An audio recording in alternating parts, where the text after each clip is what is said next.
You don't have to believe the ideas that you hear tonight. I'm not going to talk normal. This is not a class for people who want to hear normal.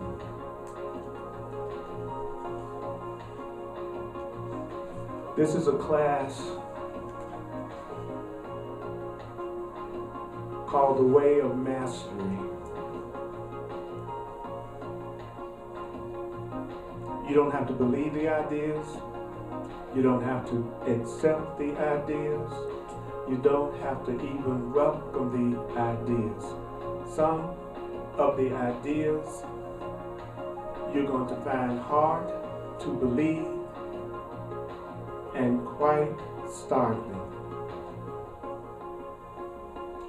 You are not asked to analyze at all. It's the use of the ideas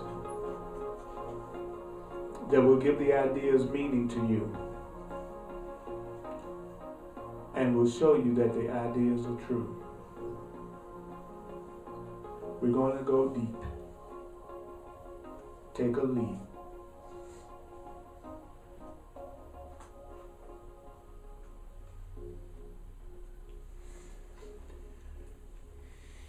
We're going to be on page 194 in The Way of Transformation. And we're going to be in the section called Fear Has Taken Its Final Form.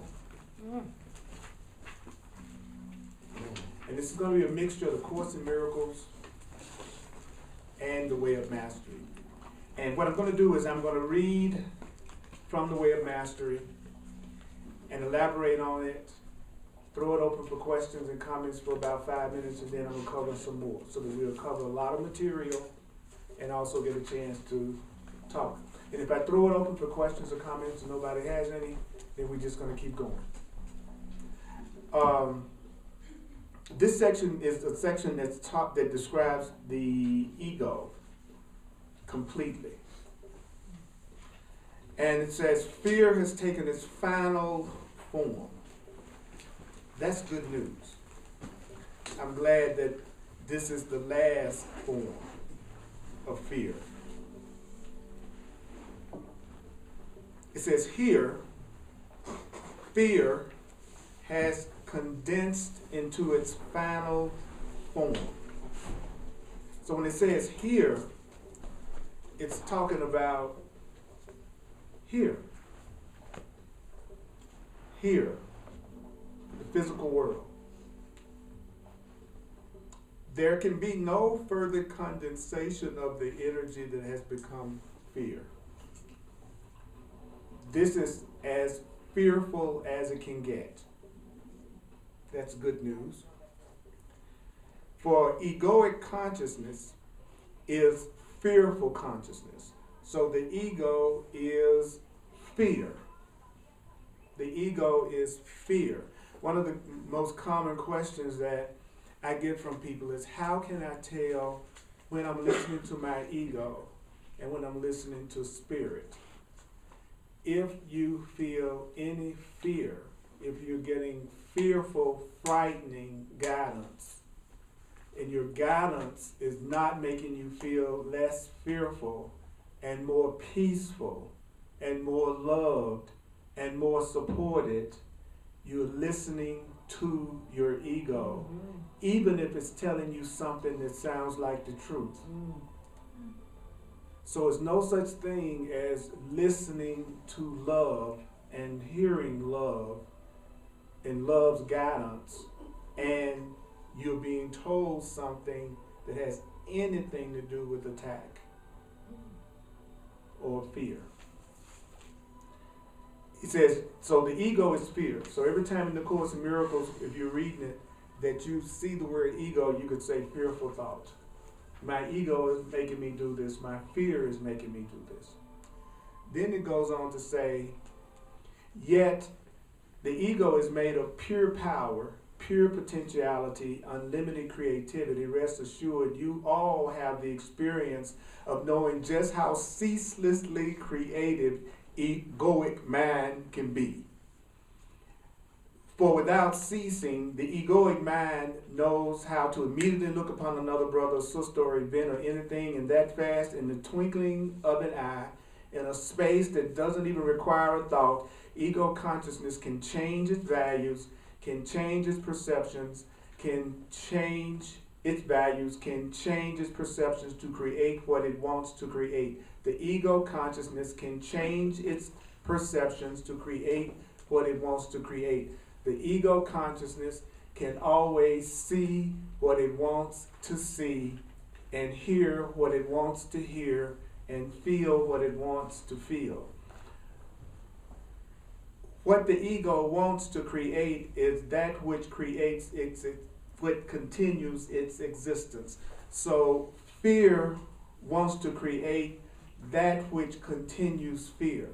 So the fear in your mind wants to create more fear to continue the fear in your mind. So your fear wants to create more fear. Your fear wants to create more fear. Your anger wants to create more anger. Your boredom wants to create more boredom. Your fear wants to create more fear. The part that wants to be separate wants to create more separation.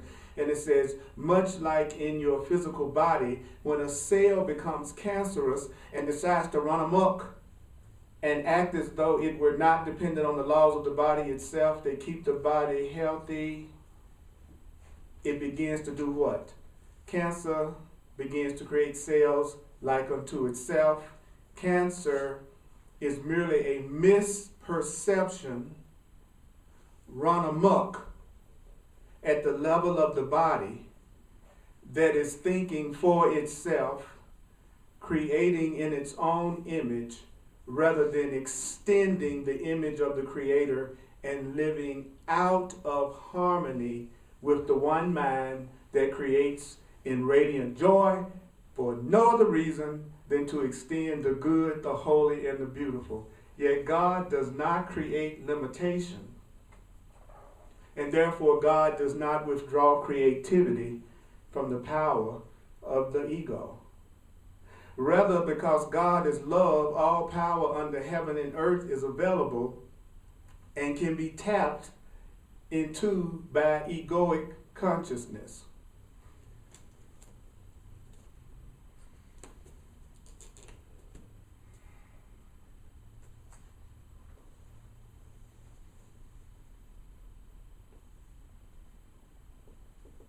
The Course in Miracles says that the ego is the part of our mind that we give permission to create everything physical that happens to us.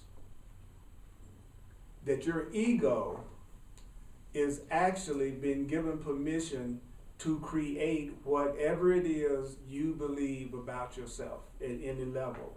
So the ego is much bigger than what we think it is. The part of our mind that creates the idea that we're separate, that part of our mind also creates every physical condition that you experience.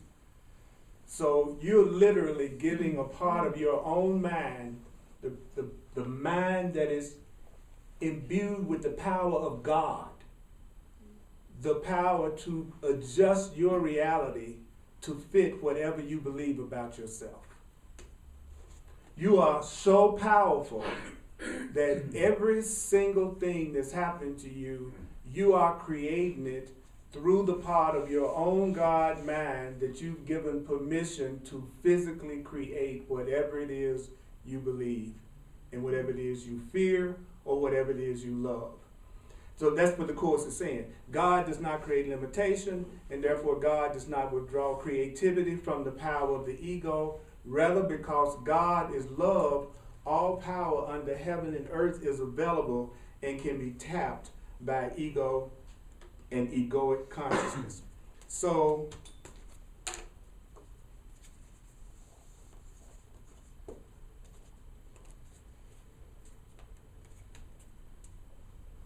this is your mind and this is you that you think you are. And so you're constantly experiencing everything you're getting your own mind to create for you because you're living within your own consciousness, your own mind. I'm sitting in this chair within my own mind, and everything that's happening is being created by my own mind, but I think I'm separate Earl, so it looks like I'm always at the mercy of things that are being done to me, but I don't realize it's my own mind that's being done to me. So if I'm coming from love, that's what's being done to me. If I'm coming from egoic consciousness, that's what's being done to me. So we believe that we are in our bodies, right? Ta-da! But the truth is, our body is inside of our minds, and our minds are creating what the body is experiencing, and we are identifying with the self that's inside the body. Don't try to analyze it. Just hear it.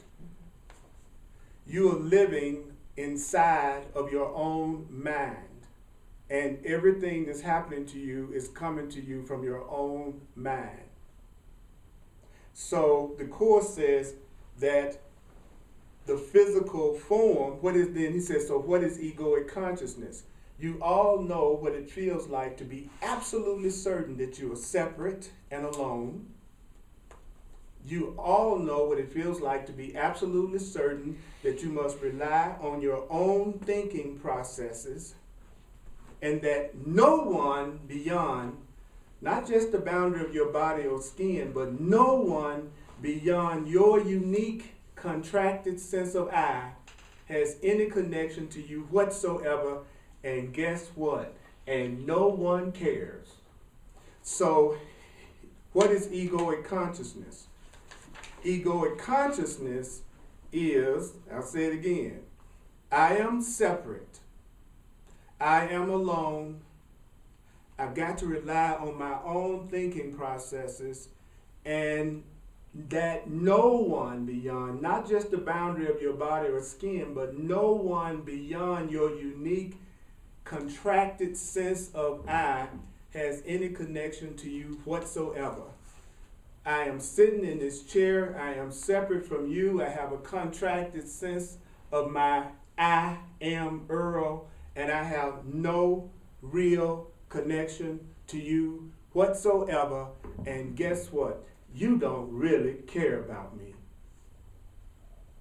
That's my ego.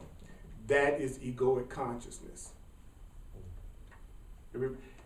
Your ego is the part of you that thinks you are alone, separate, on your own, depending on your own thought processes, and you're not connected to anybody else in this room, and no one else in this room really gives a damn.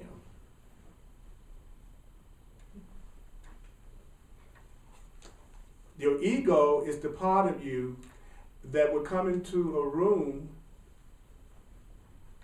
full of other people and be self-conscious and afraid to even speak to them or look them in the eye, but yet tell itself, I'm here to join, and I'm here to love, and I'm here to connect.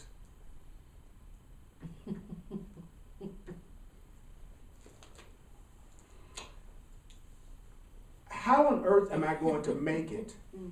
That's what ego consciousness says. I've got to figure my own way. I've got to figure out how this world works. I've got to make it happen for myself.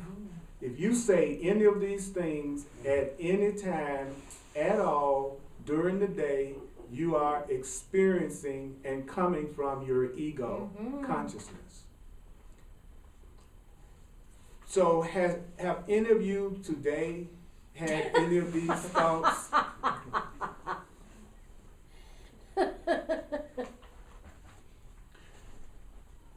So that's what it means when it says fear has taken its final form.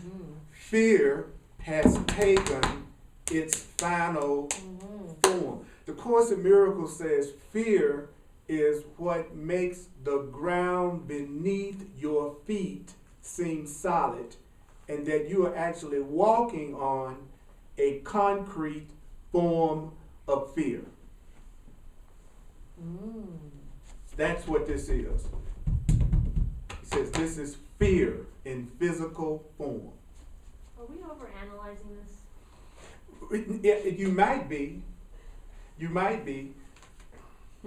It's really like, if you could imagine being a child and a child asking you, what is this? And then I say to the child, this is an iPod. And then when someone asks the child what this is, what would the child say? Whatever. No, they would say it's an iPod. Yeah. Don't overanalyze it. Okay, I'm not trying to be, Okay, what I'm saying is, if you don't know what something is, and you have a totally open mind, and you ask an honest question, which means you have no idea what the answer is, you have no preconceived notion of what the answer is, then when someone tells you the answer, you just accept it as true and you don't analyze it.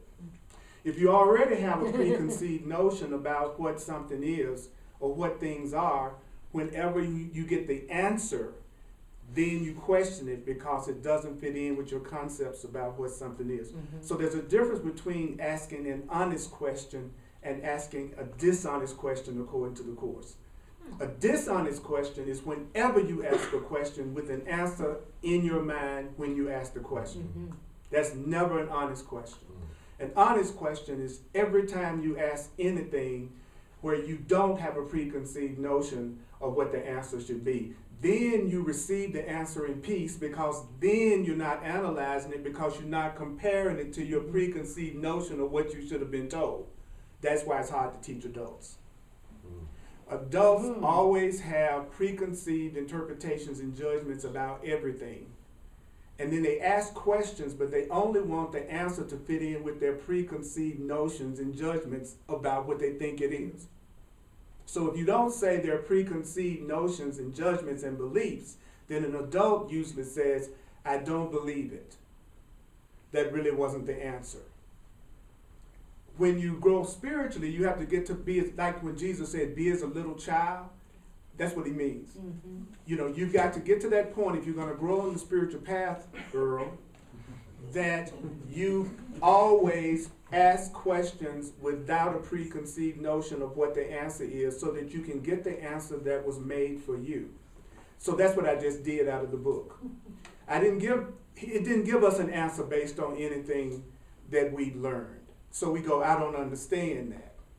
But suppose this was really just a physical form of fear. Then he says, now you can tell when you're in a physical form of fear, because there is a complete forgetting of God.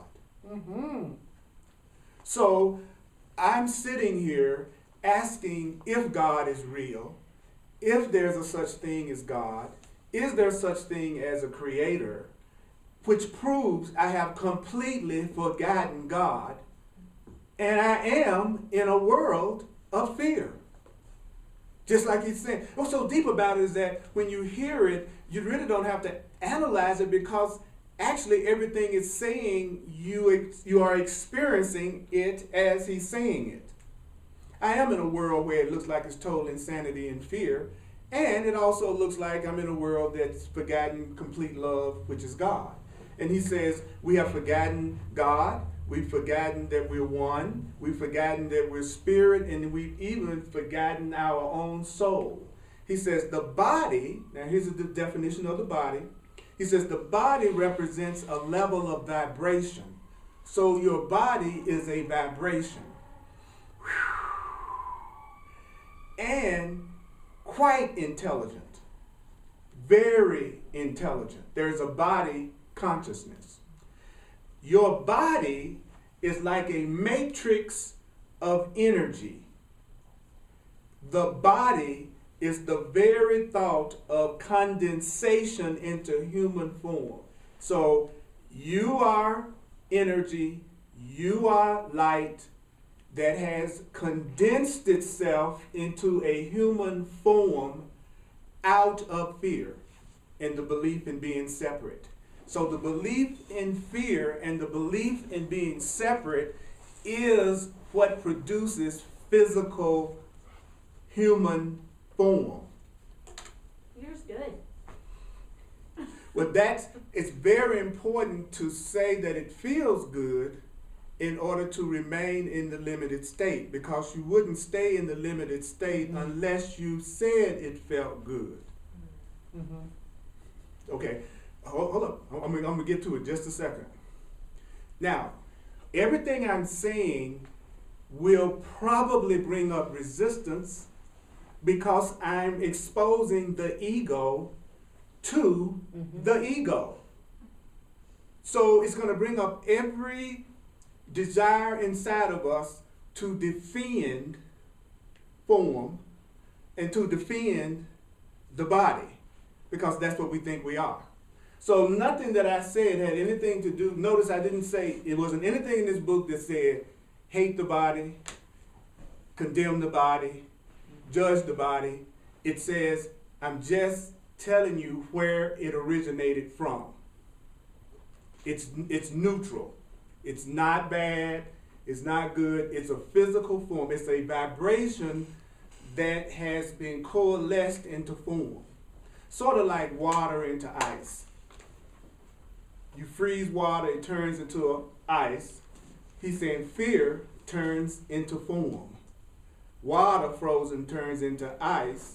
Vibrations of fear turn into form. Then it says, out of the human form, forms keep getting created and keep getting created. So bodies produce bodies that produce bodies that produce bodies that produce bodies that produce bodies. And he says, you have done that to yourself. You have done that for yourself an infinite number of times. Each one of us have had bodies infinite numbers of times. This ain't your first body. Okay, I'm going to stop it right here. Any questions or comments you were getting ready to ask? Well, when you speak about if our bodies are that condensation of fear, so why as spiritual beings do we choose to come into this fearful realm? Because we are playful, adventurous, and free. So we are able to have any experience we can imagine, and in our infinite creative power as infinite spiritual beings, we said, what would it be like to think I was separate from God and love, and to temporarily forget who I really am and have the experience of looking like there is many of me.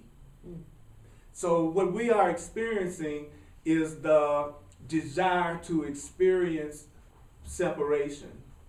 But what happened was we got so deep into it that we forgot that we are more than human forms and human beings, right? And then we identified with the human form that we created to play like we're separate in. Does that make sense? Yeah, okay, if I'm an infinite being, I can create anything I can imagine, right? But the only way I can really, really get into it is to forget who I really am temporarily. You know, and that's what happened. We've forgotten who we are to the point that we now think we are what we think we are. And we've forgotten who we really are. And then that's why we go through pain and suffering. The pain and suffering is coming from losing the awareness of our true nature. And you lose awareness of your true nature through fear and conflict and anger and separation. So the part of us that needs to be separate, called the ego, can only keep us separate in our perception by keeping some form of fear and conflict going on all the time. So we don't even realize that we purposely keep fear and conflict going in our lives so that we can keep the separation going that we're playing in. So we constantly make up problems that seem to be incapable of being solved so that we can keep our upset and fear going, which keeps us in feeling separated in a separated state. Okay, then you wake up, you begin to realize this is a pretty screwed up game at this point. I'm not having a really good time.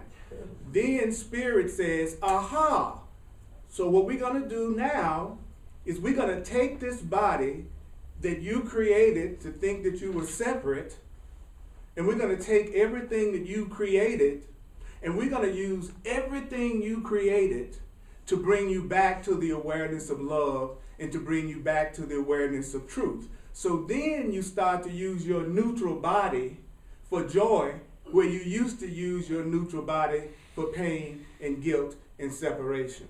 The body is neutral. It's neither good nor bad. I used to use it to punish myself and keep myself miserable. Now I'm using the body to bring me more of a sense of joy and oneness and connection. You with me? So that's what the transformation is. The transformation is a transition in your perspective of reality. It's you giving yourself and your life a new purpose. And that's jumping a little bit ahead. But that was part of the question. Yeah. Today I was talking when you said if we think about how we're gonna make it in this world and stuff, that's fear-based and that's egocentric. Right before this, I was actually sitting in a coffee shop with a friend talking about like how we were gonna make it. Basically, we were talking about ideas of like how to work for ourselves and not be our own boss and like. But I don't feel it was fear-based. It was more or less out of like aspirations, like, we don't want to have to sit down at a 9-to-5 job, and we want to be able to travel and move and things like that. Could I be out of context with the way I was like perceiving it, or? If what you were saying was inspirational, yeah, it wasn't. Then it was coming from Spirit. Okay. So when you ask me a question, what I do is I'm not trying to come from my wisdom. What I'm doing is coming from my familiarity with the material and with the course, and then trying to share back with you what it says. And that's why it says you don't have to believe it. So when y'all ask me a question, it's not like I'm sitting on no hard, I'm side bubble. But it's really, I'm just reflecting back to you what the course says about the questions that you're asking. Is that fair enough? So don't get upset with me. You know what I'm saying? It's not my wisdom that I'm giving you. The Course says that when you feel inspired, you're in spirit. So if you're saying something that is inspiring to you and motivates you, he talks about in the way of mastery that you reach a point on the spiritual path that spirit moves you. And when spirit moves you, that's when things get really great. Because you're no longer efforting anymore. Because you're being moved to do stuff. And you're being moved to create it. So it's not, okay, I want to do this. I got to get up in the morning and do this. It's I'm moved to do it. I can't help but do it. I'm inspired to do it. So I would say, based on what this teaches, that if it was coming from inspiration, then you're headed in the right direction, even though it might be a little fear mixed in there somewhere too. You know what I'm saying? Because we still a work in progress. Okay? Isn't divine inspiration like rather than having to be wishy-washy about what you want type of thing, you're being moved in a direction of easily satisfied, but with a great amount of passion. So like, spirit's easily satisfied, but you're kind of this aspect of spirit fulfilling this spiritual desire. Exactly. You are a conduit for spirit to express itself as you through so you. You go in the direction of your greatest joy. Absolutely, absolutely. If you're not moving, that's where you'll be most easily satisfied. Joy is love. Joy is love. They're not, I fall in love, then I feel joy. Then like Whenever you're small joyful, little flame or like a big flame. yeah, Which one do you yeah, feel? exactly. If it's coming from your true self, you're going to feel deeper and deeper joy. And that's how you can tell when you're listening to your ego. Your life is not moving you in the direction of deeper and deeper joy. But again, I'm going to stop and go further now, okay? Because we want to keep going. Quick question. Mm-hmm. When we hear the term imprisoned mind, Mhm. should we think of the first drawing that you drew? Yeah, an imprisoned mind, he says, would be a mind that is full of guilt and fear and is limiting itself. So an imprisoned mind is really a mind that is only feeding off its own fear thoughts and its own guilty thoughts and its own angry thoughts and its own separation thoughts. That's what the ego is. It's the belief that it's through limitation that you experience love. Think about it. And I'm not going to harp on this very long because it's the ego's sacred cow, but I bring it up from time to time even though it's irritating. In a relationship, usually the first thing that happens when you fall in love is you immediately start to limit each other. You start to limit what you can do, who you can do, where you can go, y'all let out. You have a whole set of limits that you come up with for each other. That's the first thing the average person do when they fall in love. And the Course says that is not love. That is fear. But it's fear in a form that you like. So therefore you don't resist it. But it limits you just like any other fear would. He uses an example in the Course of, how do he put it? Poison that you don't know you're taking will kill you as fast as poison that you do know you're taking. And so in most cases, he says, we hurt ourselves, but we have no idea that we're doing it. So it's not like we get up in the morning and say, I'm going to give myself a crappy day and I'm going to hurt myself today. He says that the pain that we go through is coming from our ignorance, our not knowing, our not being aware. So the more pain you're going through, the more fear you're going through, the more unaware you are. Not guilty, not sinful, not bad, unaware. So it's never sin and guilt and evil that's hurting us in the world. It's ignorance. It's unawareness that creates the pain in our perception of the world. But then but if you don't want to take responsibility for it, you say it's Satan, you say it's the devil, you say it's the Republicans, you say it's the Democrats, you say it's Syria. You see, if you don't want to take any responsibility for what you're going through, you always have to blame others. So let's go a little bit further. The way of mastery, I don't know how any of y'all could resist having gotten this book by now if you've been coming to this class for a while. It don't make no sense to me. But I guess it makes sense to you some kind of way. But it's not just you would just want to read what the heck I'm saying every week because it's so deep. The body is the representation of the ego. So the body is the representation of the fear. For notice that as you sit in your chair, you are quite certain that you are not the wall across from you.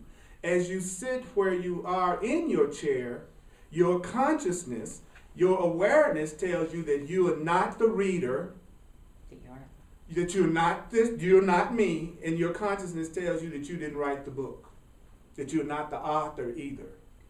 And you think, no, not me. I couldn't do that if I wanted to. Certainly it makes Jeshua or Jesus very special, for I am just this blob of dust. I'm just this separate mind body sitting in my chair, reading the words, which vibrate with certain meaning and create certain pictures and understandings in my mind. And these pictures and understandings in my mind are being placed within me, but I am not that one that's doing it. That is egoic consciousness. Egoic consciousness says, I am not the one that's responsible. I am not God. I am not spirit. I'm not pure spirit. I'm not pure soul. I am just this thing that's sitting in the chair right now. I am not God. I'm not one. I'm not spirit. I'm not pure soul. I am this thing that's sitting in the chair now. And do you know something? You are absolutely right. You are that thing that's sitting in the chair. But you're also a lot more than the thing that's sitting in the chair.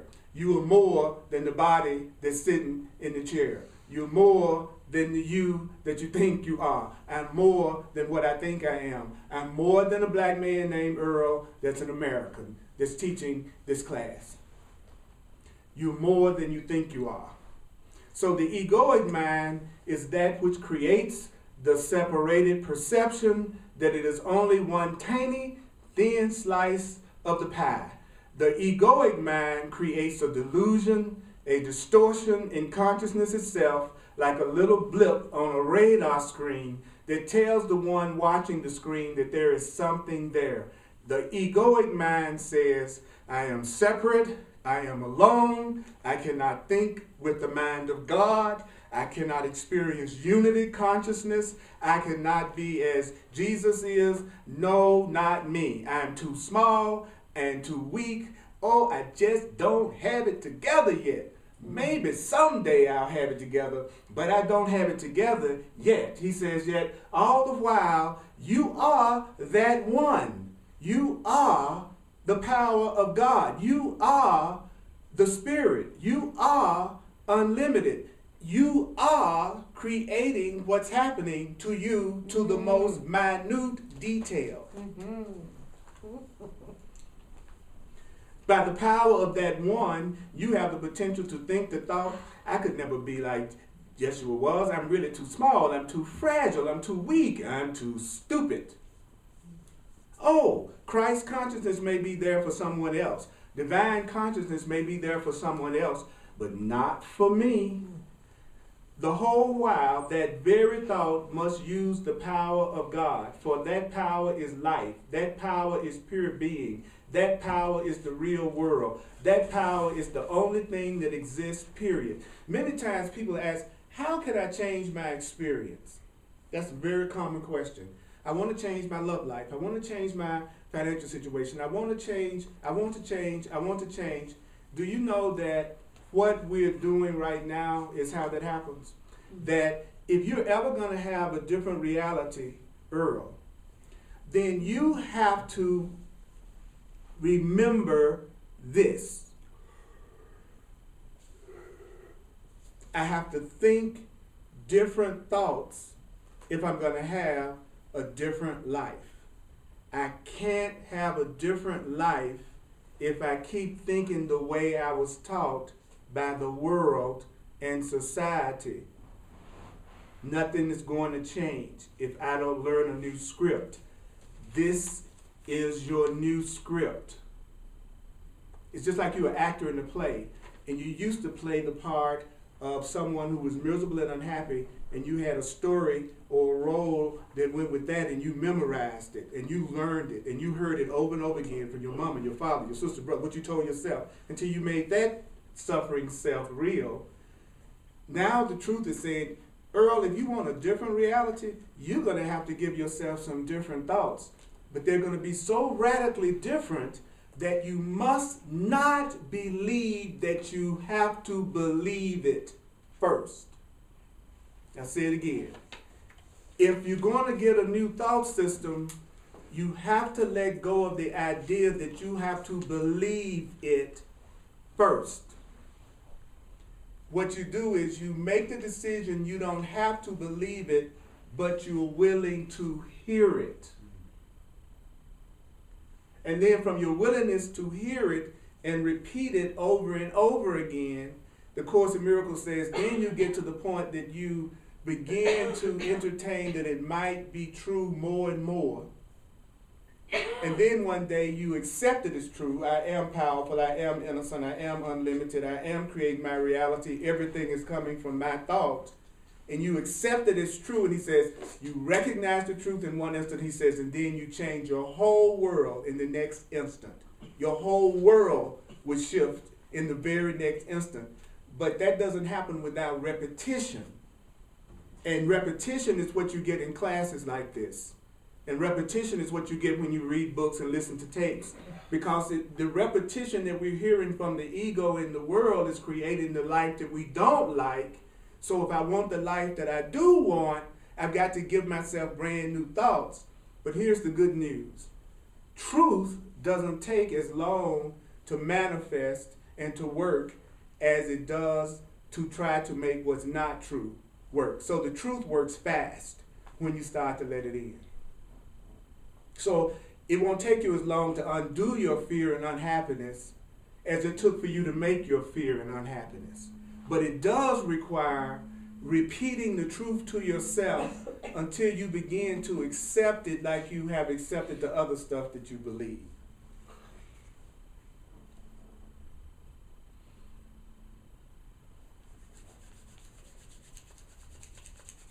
By the power of that one, you have dreamt the thought of the separate self. By the power of that one, when you decide to, you will awaken from the thought of egoic consciousness. When you decide to, you will awaken from the thought of egoic consciousness, fear consciousness, when you decide to. What I pray as a teacher in order for me to learn, because the teacher is the learner, I always ask the Holy Spirit to send to me people who have already decided that they want to wake up. Mm-hmm. And not to send to me people who need to be convinced. Because they are not ready to be happy yet. But there are more people walking around that's already ready to go to another level than I could ever meet. There are already people who are all ready to meet you where you are and to grow with you to the next level than you could ever meet. But what the ego does, since it wants to keep fear going, is it tries to attract us to people who resist growth and opening up, because that keeps fear and conflict going, and therefore keeps the separation and the ego going. So people who want to stay asleep never seek out equals who they can grow with. They always seek out people who seem to be opposite and resistant, because that's how you keep the ego going. Check your own love life out. And ask yourself, are most of my friends people that I can share my thoughts and ideas with and they support me in who I am? Or are most of my friends people that really don't know who I really am and I have to hide from? Okay, question, comments about this much more.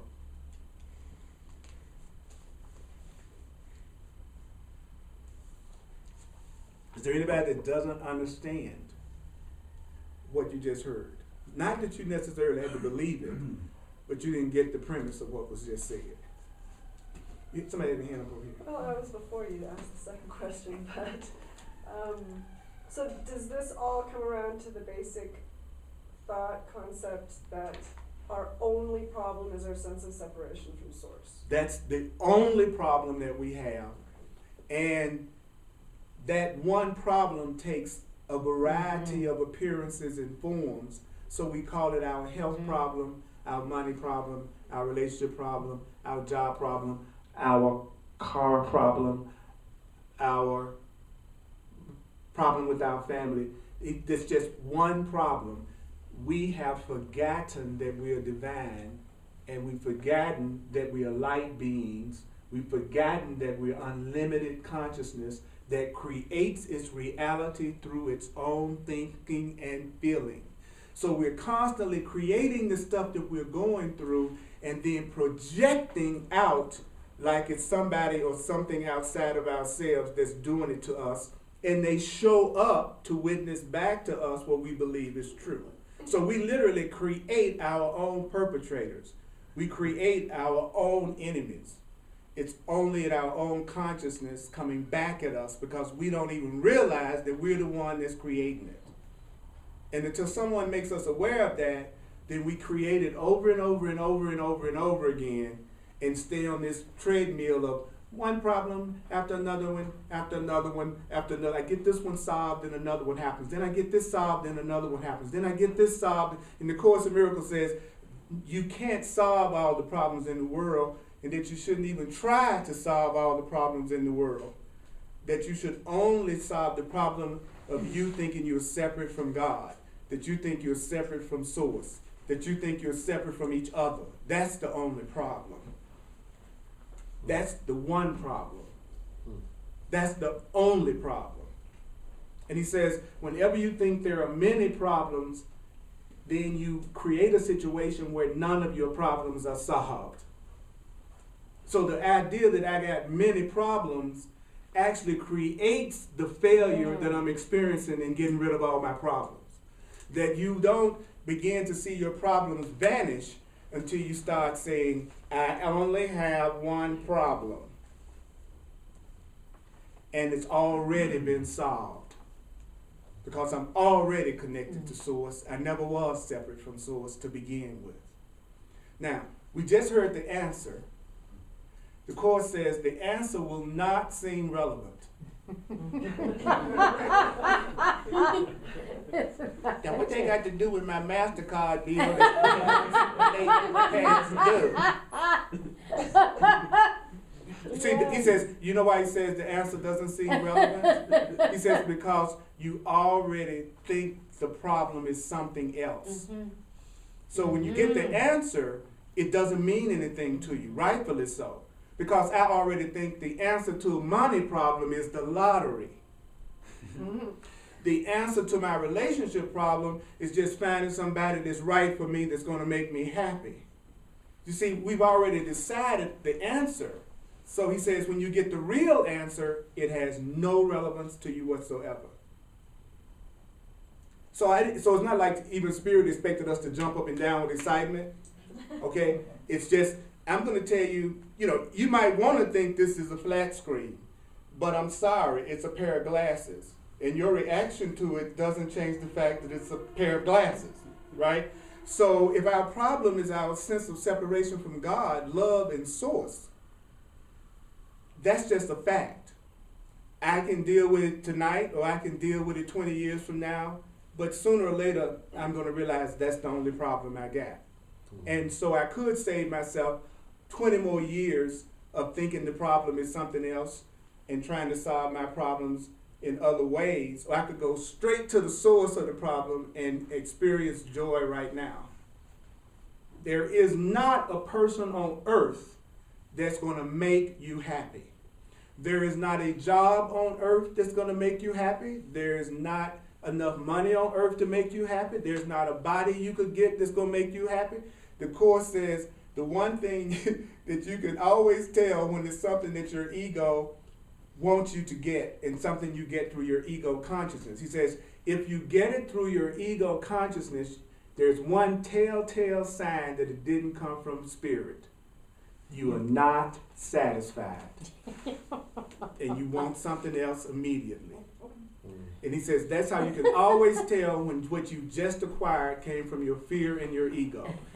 You're never satisfied. So if you are never satisfied, there's not one thing that you're trying to get that's coming from your spirit. It's all coming from your ego. Did I like that? Not if I think having a Ferrari is going to be the greatest thing in the world. But I don't realize that when I get the Ferrari is neutral. The Corvette is neutral. The $1 million home is neutral. The shack is neutral.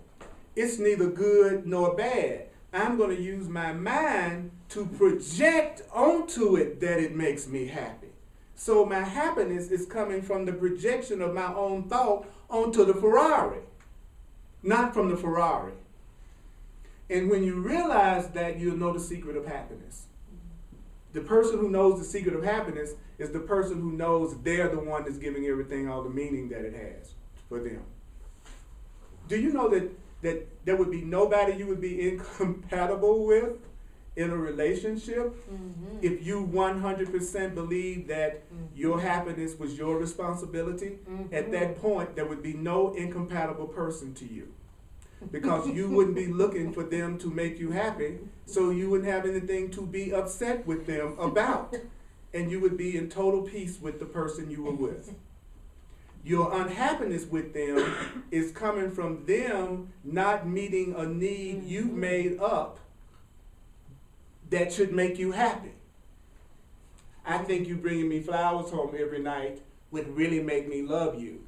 So now I'm upset with you because I'm holding you responsible for my flower happiness. Does this make sense to everybody? Everybody kind of looking at me really weird. Is it making any sense to everybody? What about them throwing punches at you or something like that? Whatever you are experiencing, you are creating it no matter what level you experience it on. Period. Everything that comes to you is coming to you by right of your consciousness. Does that feel good about everything that happens? Hell no.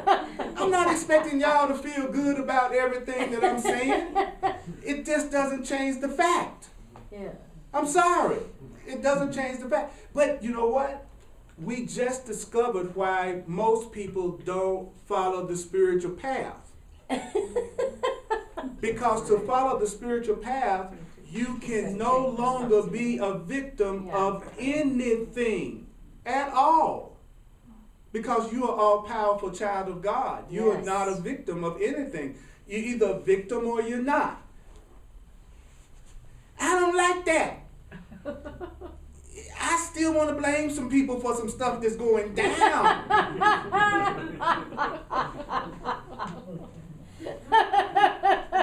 So Holy Spirit.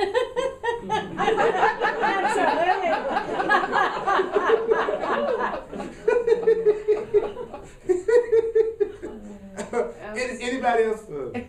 Any comments? Yes. What are the 4 things the ego never says no to? You said that at one point a while ago. No, I said that the ego tells you to forget it. It's 3 things: forget it, go to sleep, or die. So when you're hearing the truth, you'll go, I went to the class, I don't know what the hell he was saying. I bet you some of y'all have said, well, you really need to go to this class. And they said, well, what is he teaching? I don't know, you just need to be there.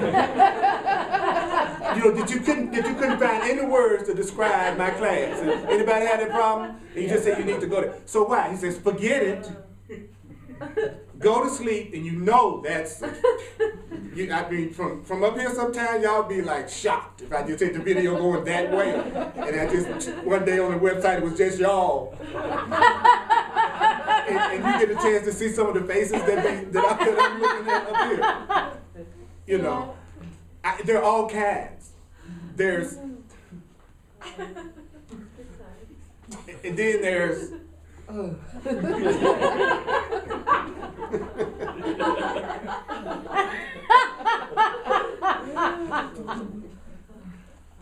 hot.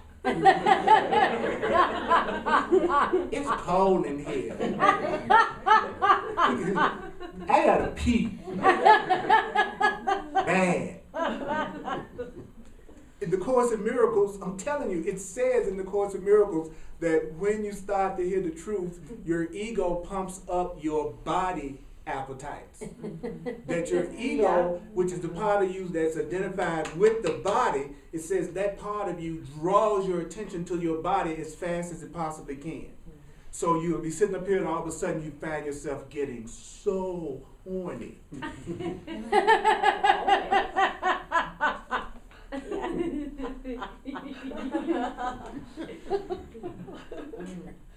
You'll be looking around the room going, I want to hit that.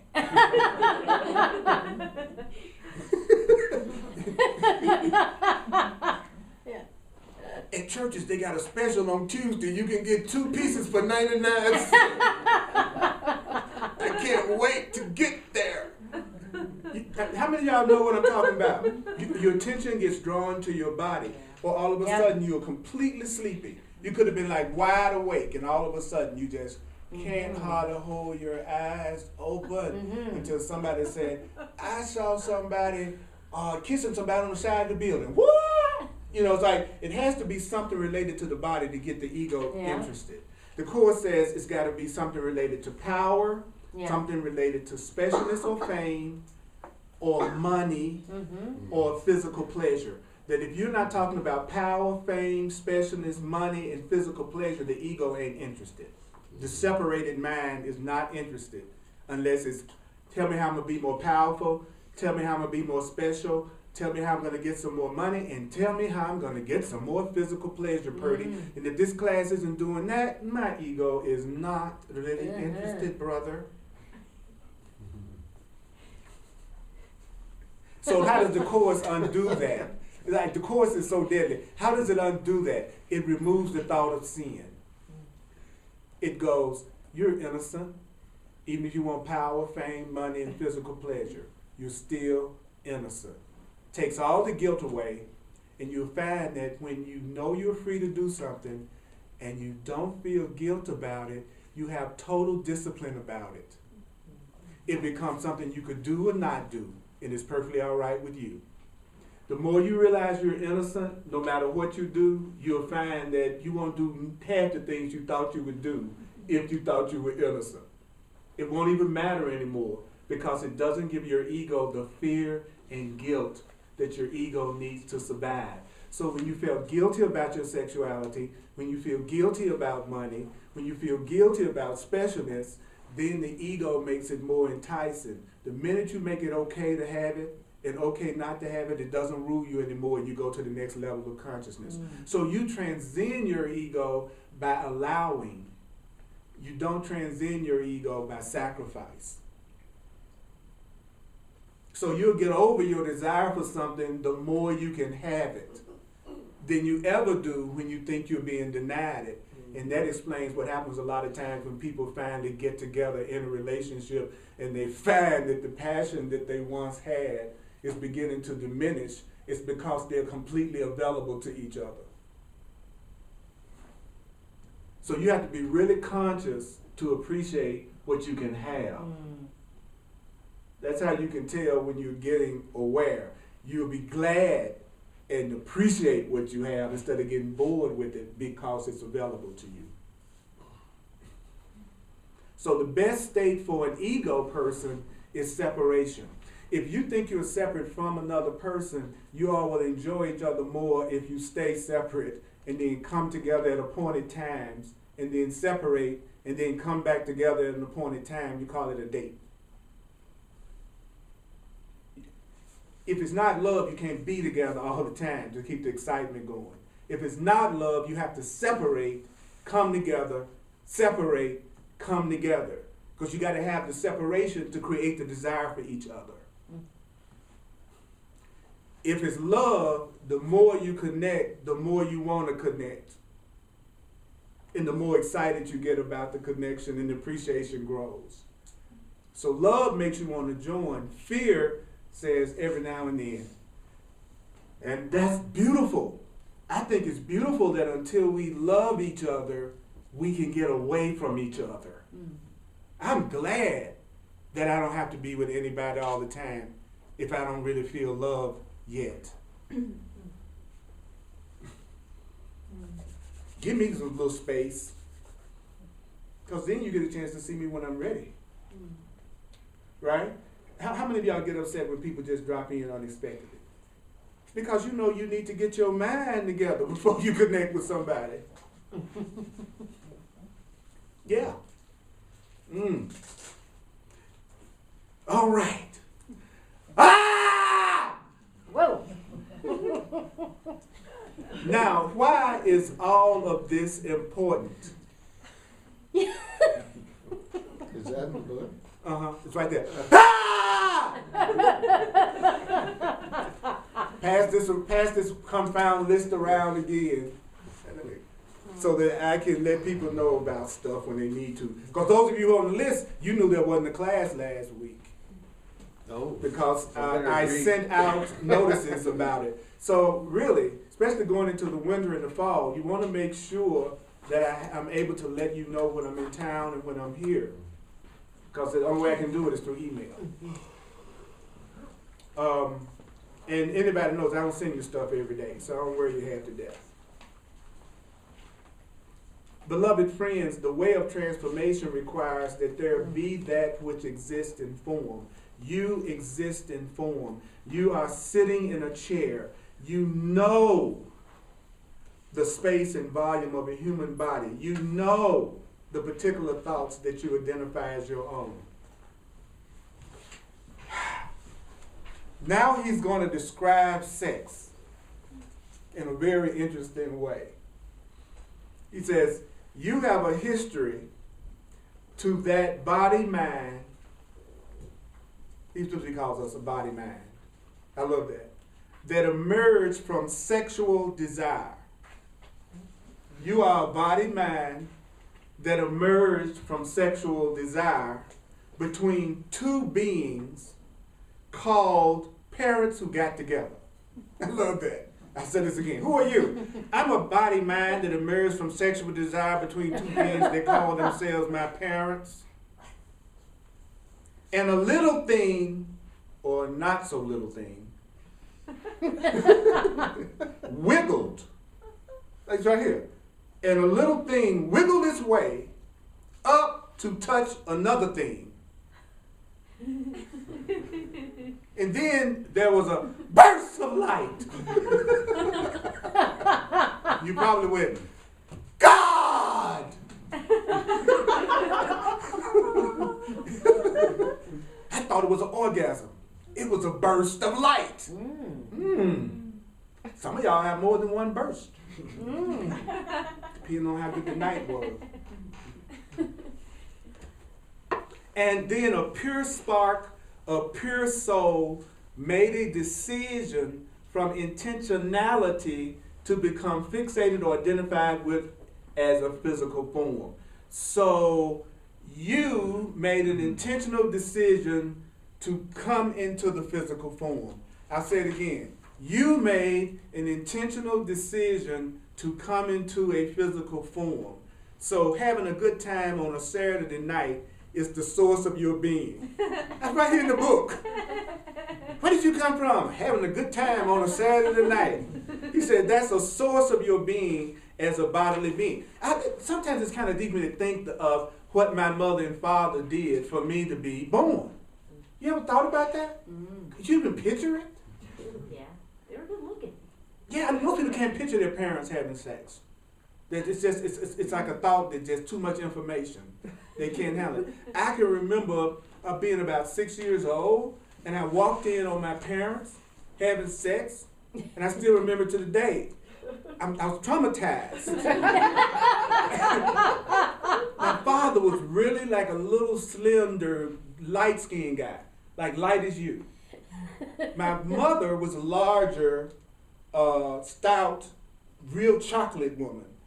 And when I walked in, I cried because I thought my father was attacking my mother in a strange way that I didn't understand. But then it hit me, it wouldn't have been 7 of us if my father was not trying to let a little thing wiggle up and touch another little thing. So maybe I was the result of a good time on a Saturday night. That's right. Now he's going to describe what happens with 2 conscious parents.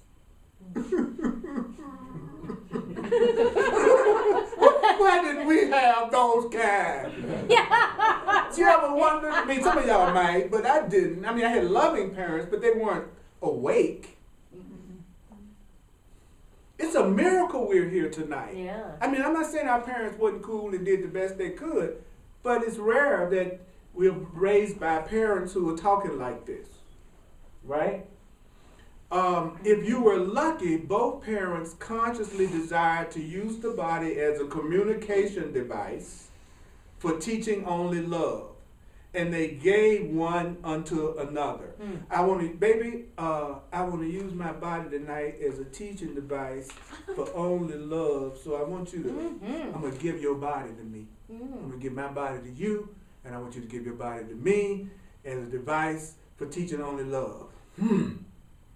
Then we're going to accept that little spark of light that begins yet the birthing of another body.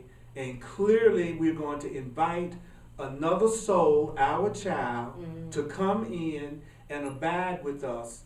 And our child will be as a teacher and a friend, as a brother or a sister.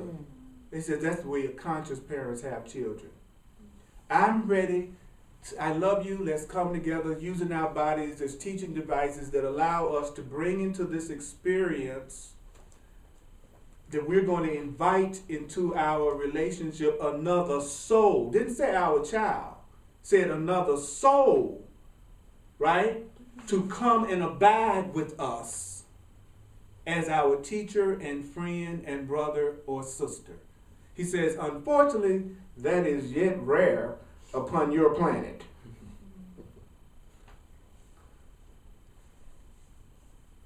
Most people say it was kind of accident that I got here.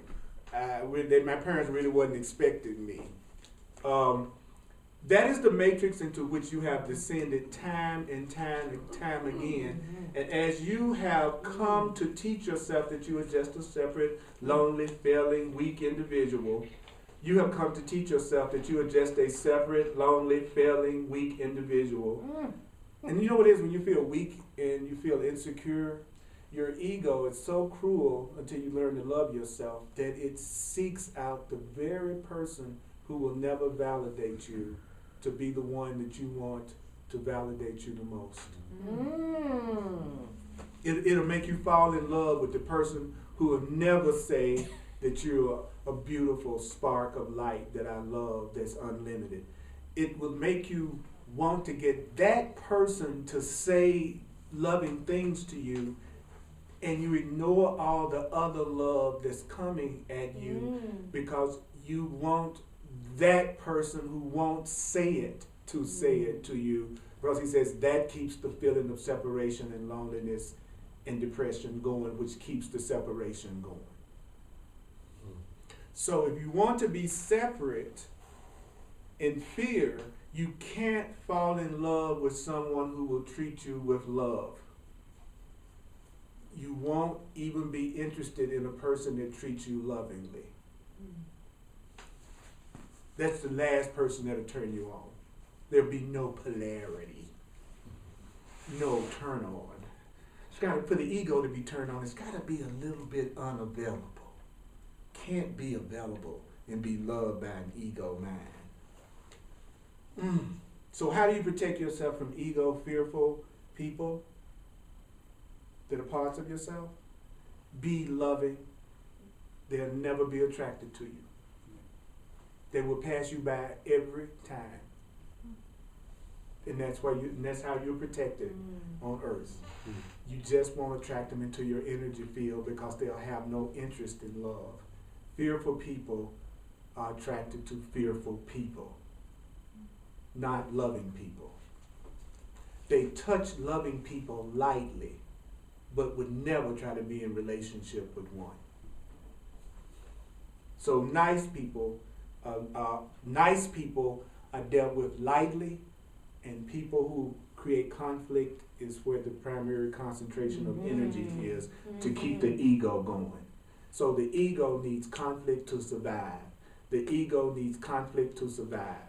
The ego needs fear to survive. So every time you're happy and every time you do the things that give you joy, you are undoing your ego. You are undoing your fear. So every time you have a great day that you bless, you're undoing your ego. Every time you have any experience that you really see as fun and pleasure and joy for you and inspires you, you're undoing your fear. You're undoing your ego. So you're not being selfish when you do what you love. You're protecting yourself and guaranteeing your safety when you do what you love and when you're with people that you love.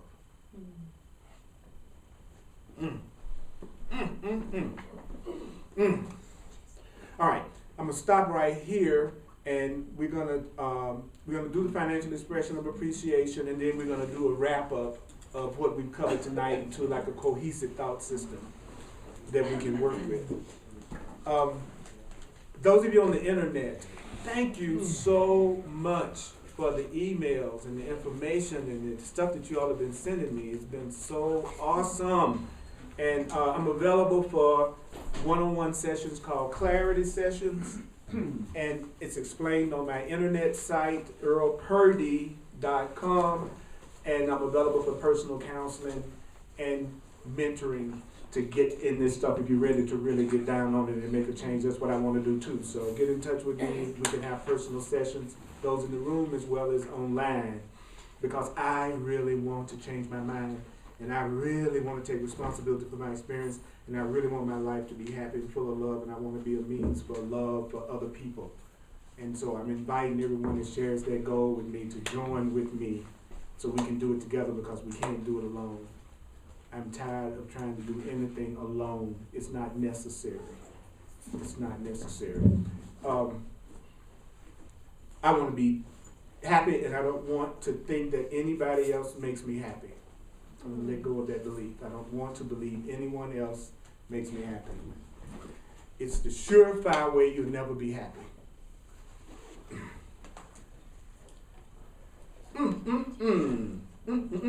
Okay. Thank you so much. Any questions, any comments about anything that we've said tonight before I do the quick review? Even if it's just an aha, something that you heard tonight or that affected you tonight or you realized tonight. I have something. Okay, great. The one that really hit me was things get better with real love. And you know, the ego needs separation to maintain the excitement. And I realized that I have never experienced real love. I love that you said that. Mm-hmm. You have no idea how thrilling it is to my soul to hear you say that. That was huge. Yeah, that was one of the biggest breakthroughs that I Yeah. ever made, was when I realized I didn't believe in God. I Yep. was just lip servicing it. Yeah. That I'd never experienced unconditional love before. Yeah. And that I didn't really know what it was, so I didn't have to feel so bad about not doing it right, because I didn't really know what it was. Neither had I received it either, because I'd never met anyone that loved me without some kind of conditions around it. You know, even parents who say that nothing could stop me from loving their child, I've seen them stop loving their child. If it got really, really bad enough, that so-called parental love that could never change will shut off too. And so that's what these books are saying, is that we don't source love, we channel love. And that we've got to get our fear and misperceptions out of the way so that the love can come through on its own. And then love is coming through you and then coming through others to you. None of y'all are making it. So you can't make love. You can only make fear. So it would be more accurate to say, hey, baby, let's get together and make a little fear tonight, than to say, let's get together and make love tonight. Because you can't make love. Love is. Yeah, so that's a biggie. Thank you. Anybody else have any realizations or comments? You know, just for the hell of it, if you normally don't say nothing, just see what would happen if you actually spoke. Just for the hell of it. Anybody? I made a mistake, but I never should have said that. I know better than to say that. That's going to make everybody really not say nothing. Well, I do have something to say. Okay, thank you.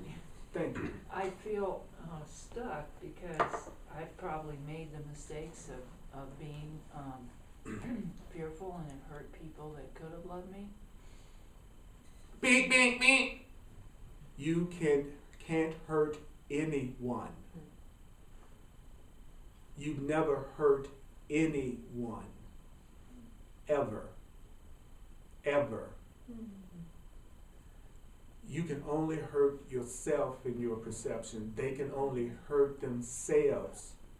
And they can only use other people to hurt themselves.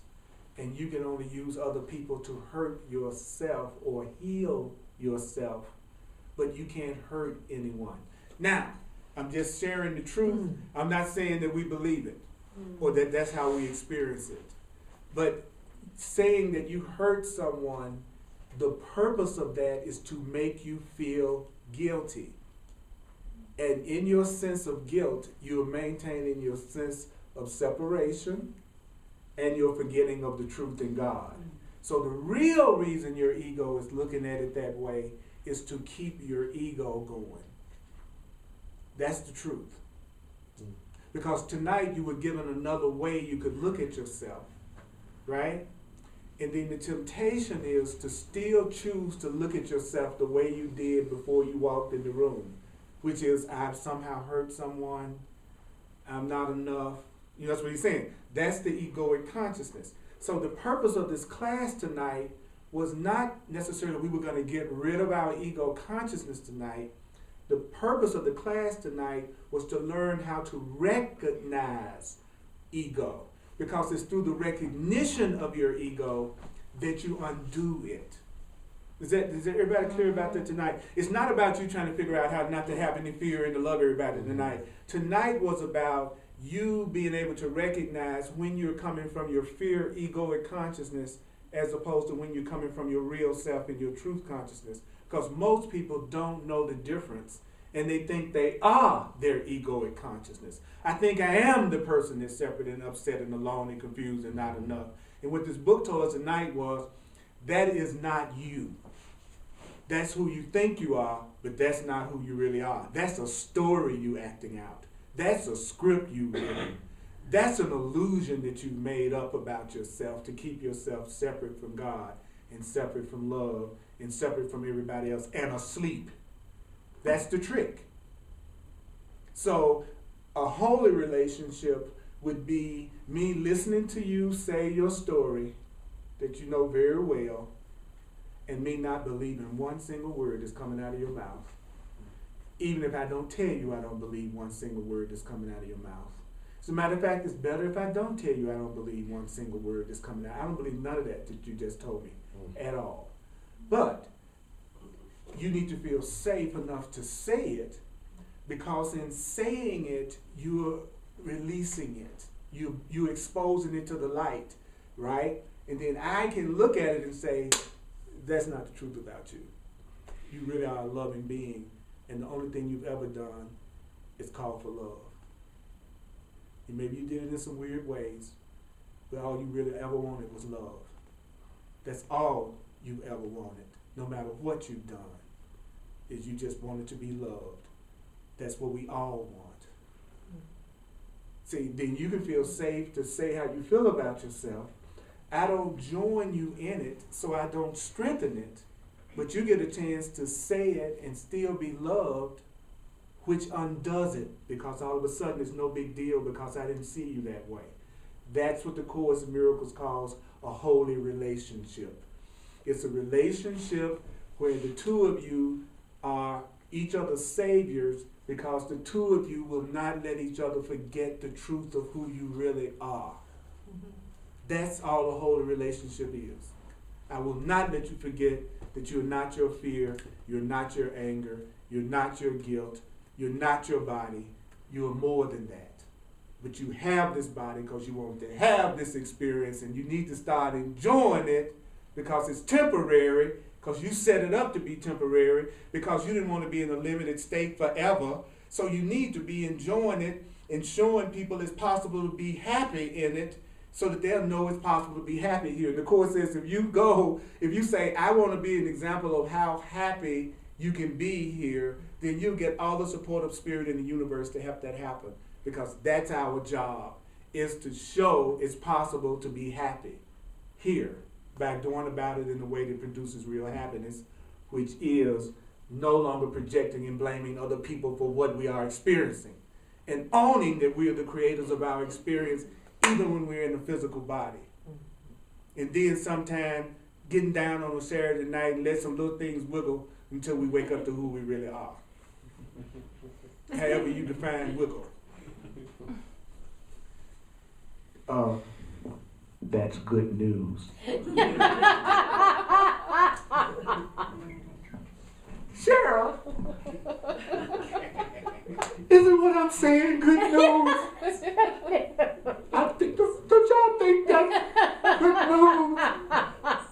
Yes. All right, take a breath.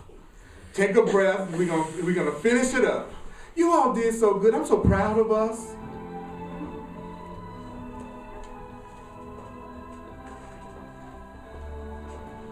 So I want you to make a promise to yourself tonight.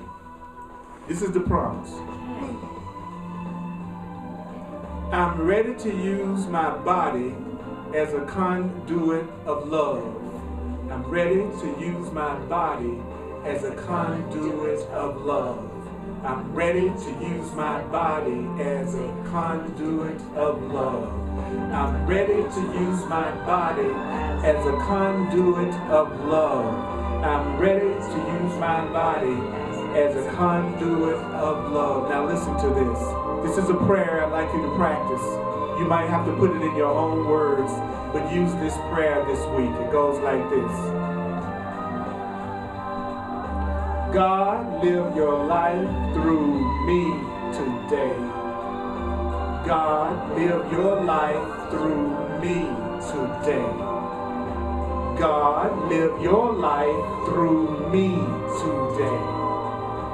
God, live your life through me. That's the same as saying, love, live your life through me today. Love, live your life through me today. I appreciate y'all, Holy Spirit. Give it to y'all for being able to listen to this in spite of the dictation of the ego that says, forget it, go to sleep or die. You can just take a breath. You don't have to rush out of your chair.